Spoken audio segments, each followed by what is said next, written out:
tell me this. What message has Tyrese Haliburton sent to the NBA with his performance in this postseason? You heard me read all those comebacks, all those game winners. Kid's been on a tear. What is the message? That he's a young superstar on the rise. On the rise. I say that, on the rise. Again, Molly, I'm not jumping the gun. I told y'all before this, in this playoffs, it's only 5 superstars in the league. LeBron James, Steph Curry, Kevin Durant, Jokic, and Giannis. The rest are rising. SGA, Anthony Edwards, Tyrese Haliburton. Now, what he's doing in the clutch can't be denied in this postseason, right? I will not deny that this is something beautiful to see. What he has done in the first, second, third round, and now in the NBA Finals on the biggest stage, knocking down the game winner in a hostile environment.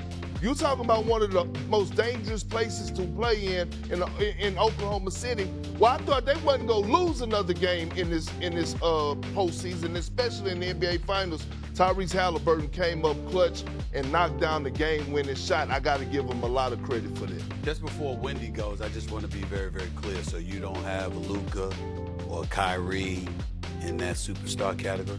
Well, you know, Kyrie always like walking the borderline, but I think we got to have some type of criteria before we start anointing guys. Like you got to. No. Listen, champion is one thing, and I'm not taking them from Kyrie Irving. I mean, I think he's one of the most skilled players to ever play the game of basketball. What I'm saying is, we can't, if we keep putting everybody and jumping them as the superstar status. Okay. What's the? Just asking. Huh? I'm just asking. No, I'm asking. What's the criteria then? Like, you got to have some accolades. You got to have some MVP trophies. Gotcha. Before we can start anointing guys. Wendy, I need to know this from you. What message has Haliburton sent to the NBA? That he is one of the greatest clutch players of a generation. He is on a run right now like we've never seen before. Now, you just went through those 4 shots inside a second and a half or whatever it is. That would be a career for a Hall of Famer, to have 4 shots that win playoff games, high leverage playoff games. But Molly, this whole season, Haliburton has been doing this. He is now 12 out of 14. 12 makes in 14 shots this year, inside 2 minutes left in a game to win or go ahead.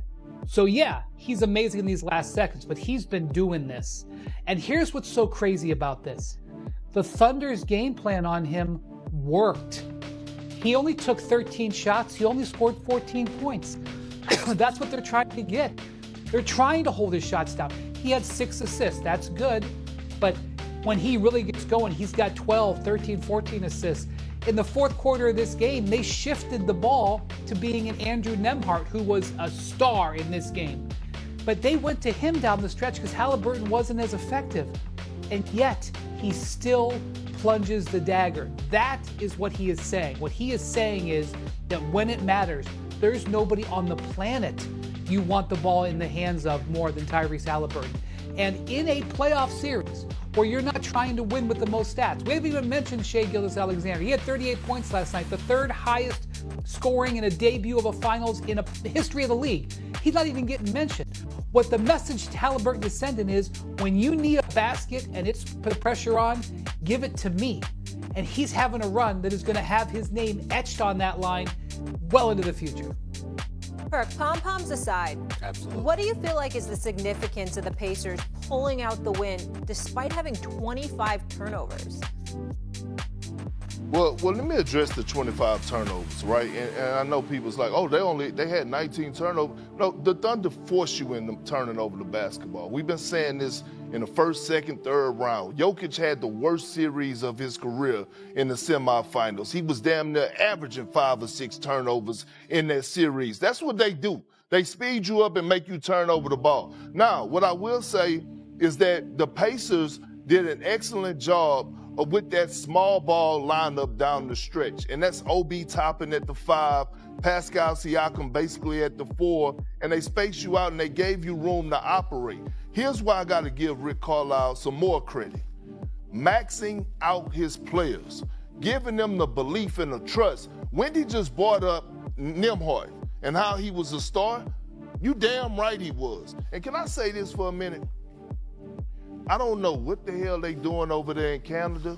I don't know if it's hot sauce they putting in their food or Swagoo Louisiana seasoning, whatever it is. But they are breeding and raising some damn dogs over there. Nimhart, SGA, Luke Dortz, all these boys from Canada, and all of them showed up on the floor last night collectively. But what Nimhart did, set the tone, being the point guard, being the facilitator, picking the spots on when to be aggressive and getting others involved. I was like, oh, this is growth, but this is also trust, and this is also belief. And I've never in my life, I'm gonna leave on this, I have yet to see anybody make SGA come out of character. I saw it last night. I saw Nimhart after a foul walk up to him. I don't know what the hell he said to him, S.A. SGA gave him a shove. Yep, I saw it. He went to the free throw line. Nimhart came back and returned the shove. I was like, we got some smoke here. That's right. Well, let me say this.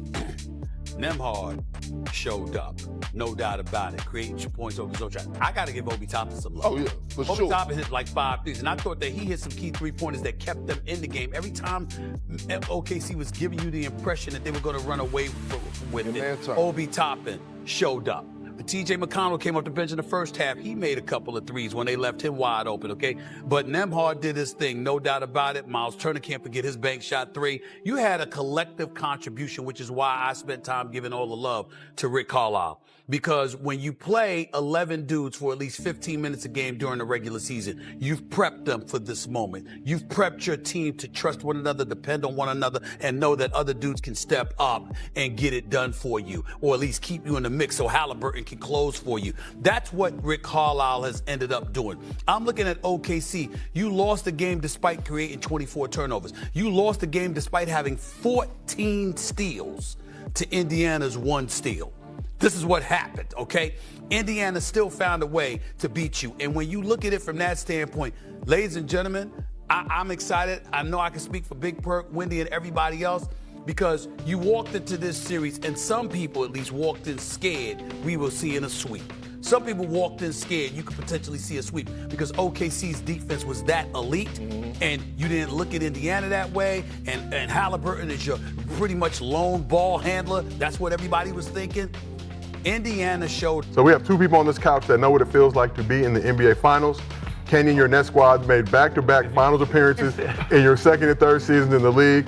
Swaggy, you won a chip with the Warriors in your last full season in the league. Gil, you also won a Battle Mode 2 championship. I had to check because you said NBA championship. I thought you just said championship because I was going to be with you. Because I was going to be with you and just like, yeah. I do have a little league, championship under my but you said NBA, so let me back up. That's why I'm wearing the jewelry. So I got to really support the youth. They give those out for Little League champions. I don't know what the other teams get. Pat on the back. Better luck next year.